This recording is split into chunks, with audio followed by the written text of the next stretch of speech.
Au centre de conférence internationale King Abdulaziz, la 8e édition de la Future Investment Initiative est une plateforme qui met l'accent sur le rôle des investissements dans la réalisation d'un avenir prospère et durable. Un rendez-vous incontournable avec la participation de dirigeants mondiaux, d'entrepreneurs et de décideurs de divers secteurs. Occasion pour le président de la République, Bassirou Diomaye Faye, d'exposer devant un parterre d'investisseurs les piliers du nouveau référentiel des politiques publiques, la vision Sénégal 2050. La base de la transformation systémique de notre économie sur laquelle repose la vision 2050, nous avons dit qu'il nous faut d'abord commencer par transformer sur place les matières premières, ajouter de la valeur, exporter et rééquilibrer la balance commerciale du pays. Évidemment, cela ne sera se faire que lorsque nous aurons des industries capables de transformer ces matières premières.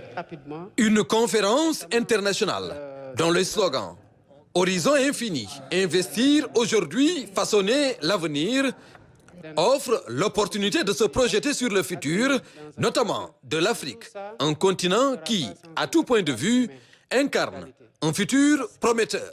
Une population de 2,5 milliards de personnes avec autant de ressources, une jeunesse qui est ouverte aux technologies de l'information et de la communication, des leaders conscients qu'il faut qu'ils forment cette jeunesse-là pour que la main-d'œuvre soit qualifiée, un continent où tout est à bâtir sur le plan des défis énergétiques, des infrastructures, tout ce qu'on a à offrir à ces populations-là.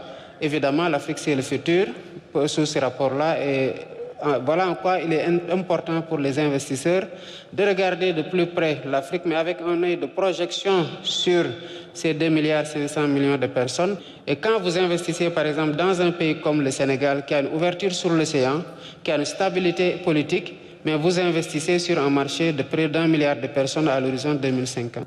Les risques et les opportunités d'investissement ont été passés en revue dans les domaines de la finance, de l'intelligence artificielle, du développement durable, de l'énergie, mais aussi de l'agriculture. Un secteur où l'Afrique a un rôle clé à jouer pour la souveraineté et la sécurité alimentaire.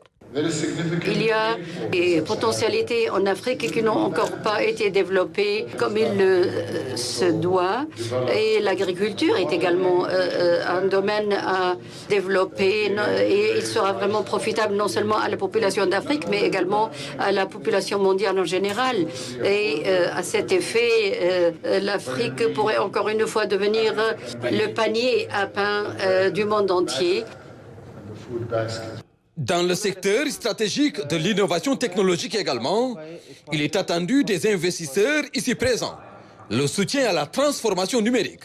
Le New Deal technologique consiste à dire à toutes ces entreprises des GAFAM et de toute autre entreprise de la FinTech mondiale, vous avez un pays où la jeunesse est extrêmement portée vers les nouvelles technologies de l'information et de la communication. Et nous avons des champions locaux, mais nous avons aussi des champions qui ont pris presque naissance au Sénégal et qui se sont ouverts très rapidement en Afrique. Le New Deal technologique consiste à prendre ces champions-là, à les donner comme modèle, à les sublimer, à donner aux jeunes la possibilité, comptant sur l'intelligence artificielle, leur attrait par rapport à cette technologie-là et le potentiel qu'ils ont de pouvoir véritablement les amener vers des métiers numériques qui offrent beaucoup de potentiel. À travers l'APIX, le Sénégal offre un environnement des affaires propice et qui garantit la rentabilité de tout investissement productif. Mais au-delà du Sénégal, les opportunités d'investissement sont aujourd'hui réelles sur le continent africain. Je voudrais dire aux investisseurs dans la salle de regarder l'Afrique avec un autre œil. Aujourd'hui, en Afrique, c'est l'émergence de nouveaux dirigeants jeunes qui ont mal de voir ce retard que nous accusons sur tous les plans, qui ont mal de voir ce potentiel inexploité et qui ont envie de relever le défi et de faire naître un nouvel espoir qui va se matérialiser comme une réalité intangible en termes de qualité de vie améliorée par rapport à cette population qui l'attend de façon d'ailleurs tout à fait naturelle de ses dirigeants.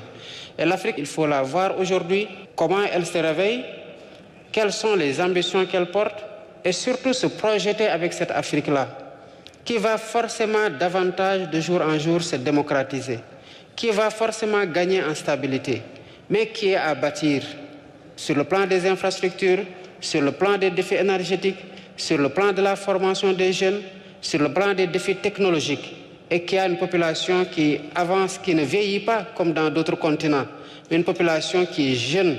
Donc, venez investir en Afrique et à faire avec nous, à bâtir avec nous dans le cadre d'un partenariat fécond et mutuellement gagnant.